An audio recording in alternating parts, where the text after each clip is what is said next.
So I've been working on my 2010 GLK350. My ESL gave out. This little famous module right here.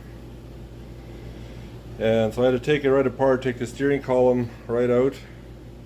But I've replaced the ESL with an emulator, see how that works. It seems to be, I've tested it, it seems to be good, but now I'm putting it back together again. I found I damaged my splines right at the bottom here, where the steering column connects. Right down there. And there's no way I could get it back together again. I've tried, as you can see with all my tools laying here, I tried a lot of different things. But what I've tried now is I put a ratcheting strap around the clevis right there and driving a little wedge into the clevis right there with my vice grip pliers, and the ratcheting strap comes around right here down into the bottom there. I've got a lot of pressure on it.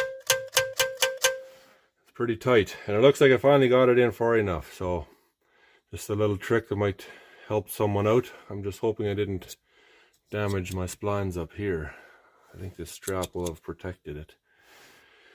Now I'm going to take the strap off, see if I can get the bolt back in, but this is just a little trick, might help someone else out. Cause I watched a lot of YouTube videos on how to take this apart, but everybody made it look so easy. But of course I have to run into problems like this, so maybe it'll help someone else out as well.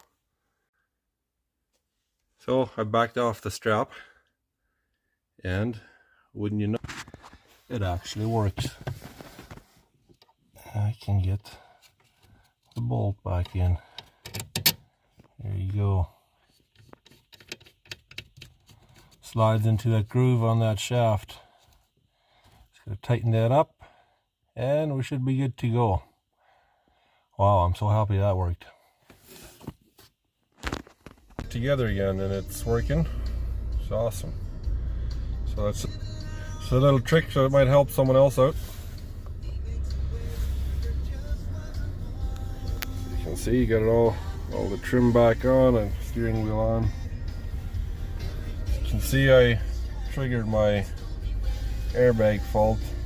I'm plugging the airbag and stuff, probably have to reset that, but everything else works, back together and running. Awesome.